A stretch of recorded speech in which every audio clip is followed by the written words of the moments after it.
version 52367. You will hear a number of different recordings, and you will have to answer questions on what you hear.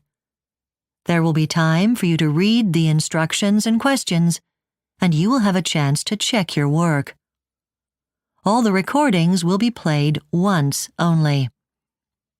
The test is in 4 parts.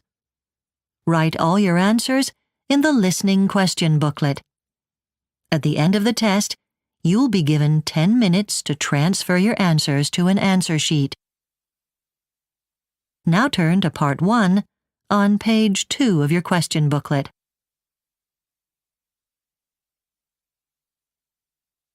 Part 1. You will hear a school principal talking to a teacher who is going to organize an art competition. First, you have some time to look at questions 1 to 4.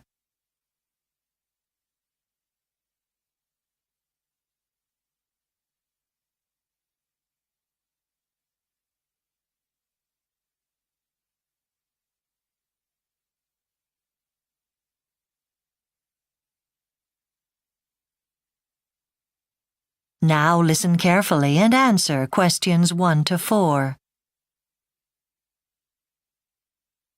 Hi, John. Hi, Wendy. Thanks for coming to discuss the school art competition.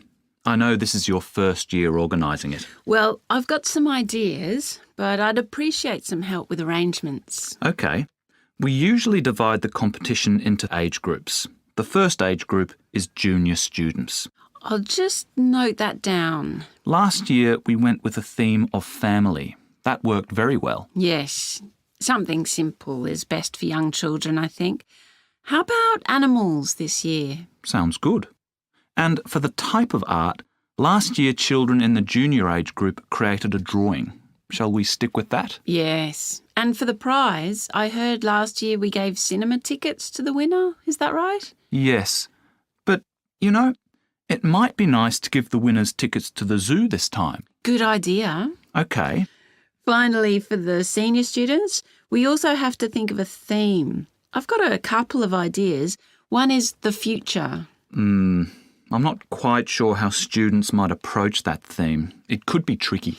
My other idea was the city. What do you think? Good. Students could get some really interesting images with that theme. And for the type of art, I think a photograph would work well. Great idea. And as a prize, one of our sponsors is willing to donate a voucher that the winner can spend on travel. Fantastic. They can find inspiration for their next artworks. Before you hear the rest of the conversation, you have some time to look at questions 5 to 10.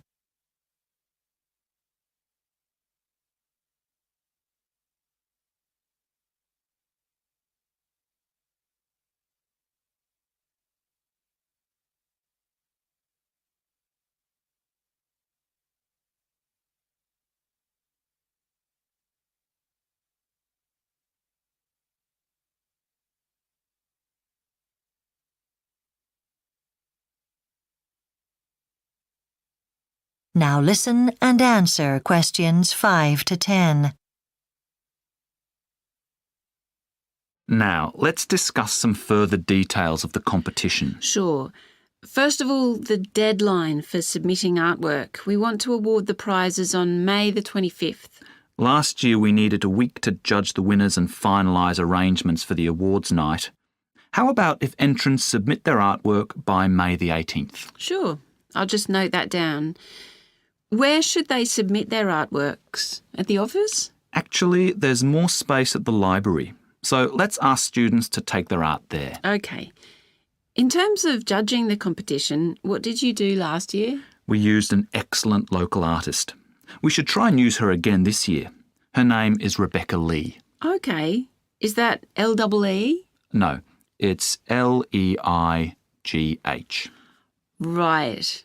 I guess I should also note down her number so that I can get in contact with her after we finalise the rest of the competition details. Sure. I've got her number here. Are you ready? It's 0407 625 4633. Got it. After the judging, where are we going to display the artworks? How about we book the Bridge Street Gallery? It's a beautiful old building. It is. So can you go ahead and book it? Yes. And do you think we should also publish the artworks in the school magazine? Yes, definitely. I think the winning students would be delighted to see that. Great.